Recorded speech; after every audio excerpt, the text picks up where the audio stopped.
My next guest directed a film called Halloween that became the most successful independent production in motion picture history. His latest film, about to open, is called The Thing. Please welcome John Carpenter. On June 9, 1982, a little over 2 weeks before its release, indie filmmaker John Carpenter went on Letterman to promote his first project with a big studio, The Thing. But what you might not realize is that during this interview, there was a crisis going on behind the scenes. They had recently previewed the movie and it didn't go well, with the audience disliking the downbeat and ambiguous ending. Part of making a film for me is when I finish my first cut, I show it to an audience and see their reaction. I'll go back and change it and then show it again. And the audience is a big part of the film. What is the reaction you're after in this particular film? Well, it's much the same as getting on a roller coaster. There's a big build-up to the first time you go over the edge, and when you do, there's no stopping it. They tested a few different endings, and while it was obviously the right decision to go with the ending we got, why did Carpenter take the risk of ending his movie on such a bleak and mysterious note when test audiences rejected it? Where were you, Charles? This is a story of the fight for the Thing's sad ending. And stay tuned to the end because the writer's answer to who is the Thing actually fits the point of the ending being ambiguous. You'll see what I mean.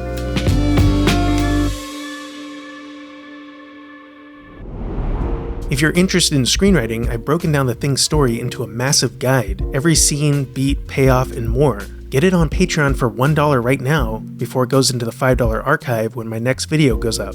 The novella the movie was based on, as well as the first film adaptation, both end on a hopeful note, with the monster defeated. But both do leave a bit of mystery at the end as to whether the threat is fully gone. In the novella the movie was based on, titled Who Goes There?, the men realize that they have left Blair isolated in the shack, but here he had been out there for a week. On the way to check on him, they see an albatross flying further inland than usual, and they shoot at it, but only wound it and it flies away. They confront Blair, who's been infected and is very close to completing a contraption that would help him escape. They kill him and realize how close they came to Blair getting away and infecting the rest of the world, having been left alone for a week. MacReady wonders about the albatross, but they decide that it probably wasn't infected. The 1951 film adaptation ends with the monster defeated, though there's no assimilation in that one. But still, it ends with this warning to the viewers. Watch the skies, everywhere. Keep looking. Keep watching the sky. Of course, neither of these lean into the ambiguity as hard as Carpenter's does, but I think that's why it has so much staying power. It doesn't give us closure, so we have to keep talking about it. But get this. According to Carpenter, the first ending that screenwriter Bill Lancaster gave to him had the doom but didn't have the ambiguity that we see in the final film. Carpenter said, Lancaster's original ending had both MacReady and Childs turning into the Thing and being rescued in the spring. The helicopter lands and they come out. Hey, which way to a hot meal? I thought, no, let's not do that. It was a little too glib. So Carpenter felt that this ending lacked the sincerity and seriousness that they had built up to. The second draft plays out more like what we see in the movie, with a couple of differences. Once the camp blows up, MacReady covers himself in a blanket and sees that the outpost's pub area is still intact, but now exposed to the outside wind and snow. He lights a cigar and pours a drink, and then Childs shows up, badly frostbitten on his hands and face. They sit at a table where there's a chess set and decks of cards nearby. They talk, with most of these lines winding up in the final film, except for some talk about Childs' frostbite, and the scene ending with MacReady inviting Childs to play a game of chess with him. When Childs agrees, MacReady hands the bottle to him, and he drinks from it. Shortly before the movie came out, Lancaster said, there seem to be only two endings in these kinds of movies. Either the Twilight Zone type twist, or the destruction of the monster. What we have instead is like a tag. It's a nice comment of partial trust and partial mistrust, fear and a little bit of relief. I like the ambiguity of it. I thought it would be interesting after all the violence to have this semi-nebulous little ending. I don't know, maybe people will hate it. It may not be commercial enough. I will say that when Lancaster turned the script into Universal, the executives had no problem with the ambiguous ending. During production, they shot the main interior scenes on a soundstage in Los Angeles first, and then went to British Columbia to shoot the location footage. This would be everything that takes place outside in the snow. Between shooting in the studio and shooting on location, Carpenter saw an assembly cut of the interior scenes and decided to take the opportunity to make some changes when they got to the location. The first thing you do is when you finish shooting the movie, the editor cuts it together and you see if it works. And most of the time, it's the most depressing experience imaginable. You look at the screen and you say, what is this piece of that I have just directed? But then you start to work on it. And in my philosophy is try to make it go as fast as you can. Some moments were added to clarify things, and this scene that actually took place indoors was reshot outside. I know I'm human. But when it came time to shoot the ending, Carpenter knew how much was at stake. They had their big climax with the Blair thing in the can, but this was an opportunity to really leave the audience with something to think about. So Carpenter decided to tweak things a bit. The last scene, what we talked about a lot. We'd write out little different versions of it. What do you think of that? What do you think of that? We'd go back and forth. His main thing was he didn't want to do 2 hours, take the audience on a ride for 2 hours and bring them back to square one. And it all led itself down to what I finally, he said, go ahead. It was the last line I said, I think it's just like, Why don't we just wait here for a little while, see what happens? And it's a great, you guys did a great job here, I thought, just really playing this moment out. After shooting on the sound stages and then shooting on location, the final phase of production would be to film all the main creature effects back in LA. While they were doing this, editor Todd Ramsey cut together the ending and saw how bleak it was. He suggested to Carpenter that they shoot an alternate ending just in case, where we see that MacReady has survived since they still had Kurt Russell for a little bit longer. Carpenter agreed. Producer Stuart Cohen has a great blog that has tons of behind-the-scenes information. I put a link to it in the description. According to Stuart Cohen's blogs, this quote-unquote happy ending was actually filmed at the special effects facility after they had wrapped the principal photography. It was described by Cohen as one long take that dollies slowly down a deserted industrial hallway and pans to reveal MacReady through an open door sitting on a gurney, shivering in the same clothes and blanket from the previous scene. Apparently something would communicate to us that his blood has been tested and he was human. Kurt Russell was the only person in the shot, so no Childs. But according to Ramsey, his suggestion was a big mistake considering what would happen next. Every night, once my wife and 2-year-old are asleep, I like to pull the recliner in front of the TV, put on some headphones, and watch a movie before bed. You're gonna have to sleep sometime, MacReady. I'm a real light sleeper, child. Yeah, I know the feeling. I'm a light sleeper too. Ever since I can remember, it's always taken me like 2 hours to fall asleep, and I wake up over and over again throughout the night. But for the past few months, I've finally been getting some good sleep. Now I have a little ritual. I pause the movie, take an intermission, and make a warm cup of Beam Dream. You know that feeling of looking forward to your coffee or tea in the morning? It's like that, but for nighttime. Except instead of waking you up, it has magnesium, L-theanine, and reishi mushrooms to melt the weight of the day and actually help you relax before bed. But the best part? It doesn't just help me fall asleep, it actually helps me stay asleep and wake up feeling refreshed, without the grogginess that comes with taking tons of melatonin or a sleeping pill. And I was shocked that there's no sugar in this. It tastes like there is. And there's no dairy either, which is great for me because I can't have any. I just make mine with oat milk, and the frother makes it super creamy. I've tried a lot of the flavors, but I have to say that my favorite is definitely blueberry crumble. It kind of tastes like cereal milk. Prioritize your sleep for a productive and healthy year with up to 35% off of Dream by Beam. Just use code CinemaTyler at checkout. It's a shame that Beam wasn't around in 1982 because Carpenter and the producers were about to lose a lot of sleep when they saw the lineup of movies that The Thing would be going up against. The summer of 1982 would be packed with big movies, all competing for the eyeballs of people trying to escape the summer heat. During the summer of 1982, you'd have to choose from Conan the Barbarian, Mad Max 2, and Rocky 3 in May, Poltergeist, Star Trek The Wrath of Khan, E.T., Blade Runner, and The Thing in June. By the way, Blade Runner and The Thing were released on the same day. Tron and The Secret of NIMH in July, and Fast Times at Ridgemont High was released in August. The lineup seemed to spook MGM, who moved up the release date of Rocky 3. You want to hear me say it? You want to break me down? All right, I'm afraid. For the first time in my life, I'm afraid. I'm afraid too. Apparently, Universal was also worried about The Thing. During the production, Carpenter hadn't allowed any photographs of the creature to be taken for the press to use to promote the movie. Because it's never any one thing at any one time. It's constantly changing. So it has no original form. Therefore, there is no real way to present it. So I don't want anybody to take a picture of it. but Universal convinced Carpenter to allow screenings of a 20-minute product reel which featured the monster. These Americans encountered evidence of an alien being that fell from the sky 100,000 years ago. Producer Stuart Cohen said, "It was not made for or shown to the media. It was expressly designed for exhibitors' eyes only and was taken to 8 major cities. It was designed to answer this question: was this John Carpenter taking the next step, or was this, as one put it, Halloween 2 in the snow?" And if you want to check out the product reel, I put a link to it in the description down below. At the time the reel was shown, the movie was nowhere near ready, which Universal was trying to use to get a jump on the big summer releases by creating buzz for The Thing. Cohen took the scenes they had and made a single reel to show. In his book, Phil Hoare says that he found a clip from the reel in this Mick Garris interview roundtable called Fear on Film. So what's our problem? The thing's not dead yet. Great. That's not in the actual movie, but I think Carpenter was just friends with Garris and probably brought the clip himself. The product reel does seem like a very strange way to sell the movie, and if it had somehow gotten out to journalists and critics, I don't doubt that it would have done some damage to the movie's first impression, but I don't know. Seeing how badly the movie did in theaters, this could be one piece of the puzzle. I mean, just look at this. Put that down. No, I'll put this right through your head. You guys gonna listen to Gary? You gonna let him give the orders? I mean, he can be one of those things! Not only is that not what happens, it spoils several key moments without actually playing out the scenes. And look at how it ends. Yeah, you too!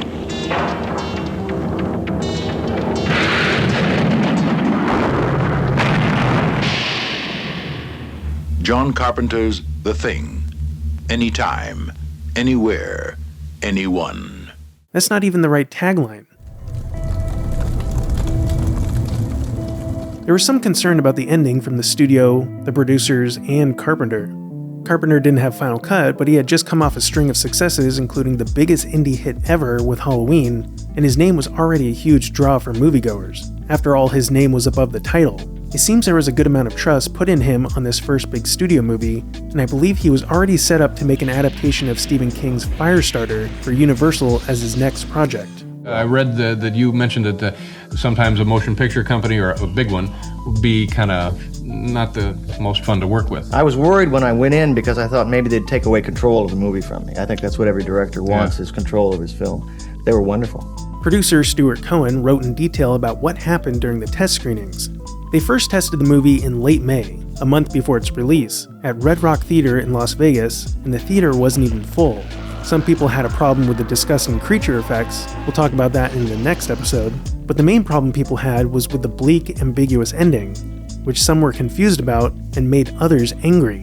The studio executives were frustrated with the reception to the nihilistic ending, and it seems Carpenter, the editor, and the producers accepted their insistence on working to make the ending more satisfying. But according to editor Todd Ramsey, the happy ending was brought up in the meeting. However, they said they had no intention of using it, and the studio relented. I photographed a single shot of Kurt sitting someplace, just thinking, maybe I'll pull this. No, there's no way. Good. It wouldn't have worked. It wouldn't have been any good. Yeah. There was a version where Childs walks off into the night, leaving MacReady by himself, and they also tried a version with alternative takes to make Childs seem less suspicious, and finally, one without Childs at all. The studio originally wanted to find out what would happen if you didn't reintroduce Childs, so they had me preview a scene where you cut right there. And wasn't there some talk about bringing a helicopter comes in? They've arrived, and you don't know that. Yeah, that wasn't it, guys. We have to end it with our guys. It was generic. The ending is generic to what the movie's about. You have to finish off their story, then tell their story, and that's it. After one of the preview screenings, Carpenter spoke with the audience about their thoughts, and he remembers a young woman asking, "Well, what happened at the very end? Which one was the thing and which one was the good guy?" Carpenter replied, "Well, you have to use your imagination." She responded, "Oh God, I hate that." Thinking about it, Carpenter said, "We were dead in the water, dead, horrible." I took a lot of shit for that in those days from everybody. From the audiences hated. The audience hates ambiguity and uncertainty. They hate it. And I'm talking about the wide audience because you have to make movies for it. Hate it. They will punish you for it. Interestingly, Carpenter had done a fair amount of reshoots on The Fog after previewing it. Okay, have either of you actually, based on a preview, changed something very strongly? Sure. Like, tell me a story. The Fog. What The Fog. I showed it to a bunch of people, and they didn't react the way I wanted them to. So I changed it. Is that you shot some additional footage that was harder? Right? Quick. But here, Carpenter seemed to know what was the right ending for The Thing, even if the test audience didn't know themselves. Carpenter said, "There was a great deal of pressure not to end the movie the way it ended. We tried a cut where MacReady blows up the creature and then just basically sits down by himself, and it didn't make a difference, the audience didn't care. So we went ahead and left my ending intact." But according to producer Stuart Cohen, this story was much more dramatic. An audience was brought into Universal, with one group seeing the normal ending and the other group seeing the one without Childs. The questions on the feedback cards were mainly about the ending, and the new ending won by 3 or 4%. The studio wanted the new ending without Childs, and Carpenter and the producers reluctantly agreed. They were set to start making the prints after the weekend. Cohen says that none of them could sleep because the new ending felt flat, so he talked to the Universal executive assigned to The Thing, and she agreed. They quickly got a meeting with the president of production at Universal and managed to convince him to let them go ahead with the original ending. But the president wanted them to add a monster death scream over the final explosion, so audiences who want a happy ending can believe that the creature has been fully defeated.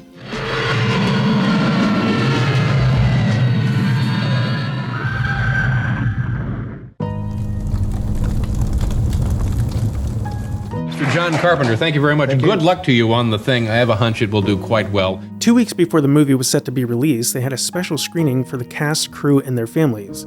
Cohen writes that this screening took place on the night that E.T. opened, and was in a theater right next to one showing E.T. He wrote that he could see all of the happy people leaving E.T. when the movie was over, compared to the dreary group that had just watched The Thing. Carpenter didn't go to this screening because he was away working on pre-production for Firestarter. Carpenter felt that the social climate contributed to The Thing's failure at the box office, noting that America was in the middle of a recession that caused unemployment to get as high as 11%, one of the highest economic downturns since the Great Depression. People wanted an escape from the doom and gloom they were experiencing, and they got that escape shortly before The Thing was released in Steven Spielberg's E.T. You're a prisoner. When you make a movie, you're a prisoner of whatever's around you at the moment you're released. Whatever is happening in the society, whatever is happening in the world, and what other movies are released. I knew what was coming because they just released E.T. 2 weeks before. Oh, mama. And everybody was going, and tears, and bye. We're dead. As a matter of fact, we came out 2 weeks after E.T. came out. That's what it was. And theirs was sweet, and ours was mean. I could take care of you. I wouldn't let anybody hurt you. And it was a ferocious movie. I don't think people had seen a monster movie quite like that before. It upset a lot of people. It was very disturbing. And I would say we were the victim of very bad timing. I think The Thing was a very pessimistic film. And one of the problems with it was a relentless film in terms of what it was saying. It was talking about the evil from within. Just let him freeze to death outside. Child, what if we're wrong about him? Why then we're wrong? And it came out at the same time E.T. came out. And E.T. is about sort of Lassie from the sky who comes down, and it's a very charming and wonderful little story. And The Thing is the exact opposite of it. It's saying you can't trust anybody and you can't win. It will kill you. I don't feel like audiences really wanted to see that at that time. Carpenter was asked what gave him the strength to stick with Bill Lancaster's ending after shooting a happier alternative. Carpenter said, "Well, it wasn't a happier ending. It was one shot of Kurt Russell having survived, and what we would have had to do was fade out or some type of title card or something, so stylistically it would have been cheesy." According to Carpenter, the movie we got is the quote-unquote director's cut and the movie that he wanted to make. I thought your ending line, I thought this entire ending of the movie was incredible. It would be what I would want, and I was extremely happy with it. John's position was both correct in the short term and the long term, but the studio's position at the time was somewhat less forgiving, and they didn't, I think, go after selling the film as well, as hard as they could. And it's here where I should mention that E.T. was also released by Universal. So Universal already had a huge hit on their hands, and I imagine that they focused their attention on what was working, rather than spend time and money marketing a movie that the test audience felt was too gory and had a disappointing ending. This was a fairly apocalyptic film. It did have a downbeat, or I guess you could call it ambiguous ending, but that was the ending for our picture. You know, you can't really order up a happy ending when you're dealing with something like this. I suppose we could have changed it and have one of you become the Thing, and you could have burned him and then walked off like the lone cowboy. According to Phil Hoare's book, the sci-fi community didn't embrace the Thing, with most talk in the big magazines going to Wrath of Khan. Fans of the 1951 adaptation seemed offended by Carpenter's remake of their classic. Critics found the Thing boring and criticized its lack of hope, but that sense of hopelessness is built into the story. There's a very somber kind of inevitability to the film. This is the end of the world. It doesn't come from bombs dropping. It comes from within. However, Carpenter didn't see his ending as being completely without hope. How will we make it? Maybe we should. There's no hope for our characters, but Carpenter saw MacReady's actions as a self-sacrifice for the greater good, saying, "I thought it was the ultimate heroic act, but audiences didn't see it that way." Of course, if they freeze and one of them is infected, it would just be a matter of time until the Thing is found and thawed out to continue its spread. We don't even know if we're real. We don't know. I don't think the audience can figure it out.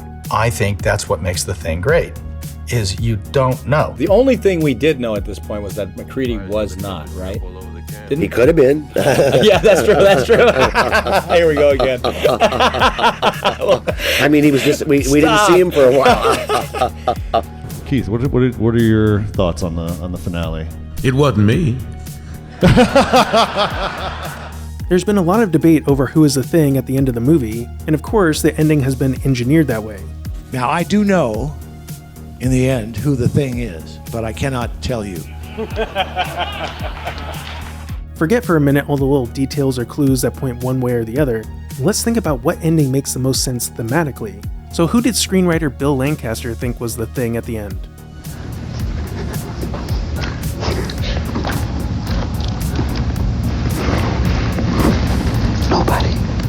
I think this makes total sense story-wise. Having them both be human but unable to trust that the other is who he says he is fits perfectly with the theme of paranoia. Showing them isolated and unable to connect on a human level as they slowly freeze to death because of their paranoia is a perfect ending to this story. The paranoia certainly got to Universal because they looked at what just happened with the Thing and the $17.5 million that was estimated for Firestarter and fired Carpenter from the project. The Thing cost $15 million including advertising and made $13.8 million after the first 3 weeks and then dropped off after that. CinemaTyler said that the ads started with the title and cracks in the ice, which didn't get much of a reaction and neither did the tagline. CinemaTyler also called the now classic poster, quote, positively lame. The Thing was released on the smallest number of screens compared to the other summer movies at only 881 and was pulled from theaters pretty quickly. However, Hoare notes that ticket sales actually increased in areas where the movie stayed in theaters longer, showing that word of mouth was starting to make up for Universal's lack of a proper promotion. This proved to be true when The Thing cracked the top 5 most popular video rentals in the country by the end of 1982. Well, I work in Hollywood, and in Hollywood what we do is try to make movies for profit. We try our best. Okay, and you can only do your best to do it. And when movies don't succeed at the box office, we're all very unhappy. And when they do succeed, we're all geniuses. And it's like being a hired gunfighter. I'm hired to come in and clean up the town. And sometimes I get all the guys, and sometimes a couple of them get away. You do your best job, and my best job means that I give it creatively. I tell the story the best way I know how. Okay, I tell it as purely as I can. You never like to be combative with the people that you're working for, the heads of studios. It's not fun. I mean, there are terrible times along the way when you're trying to learn what the rules are. But the great times is, I mean, you see an audience see a movie and respond. I mean, there's nothing better than that. I'll leave you with the most bizarre thing of all. In 1986, CBS played The Thing on TV for the first time with all of the gore and swearing cut out. They added a new ending where they showed a clip from earlier in the movie, as if the Thing got away in the end as the dog. Watch those around you. For who knows what today, tonight, or tomorrow will bring. Want the ultimate Thing breakdown? I spent forever making a guide dissecting every scene and every beat, covering story threads, setups and payoffs, character arcs, the Thing's strategy, and more. It's available to all patrons right now and moves into the $5 archive when my next video goes up.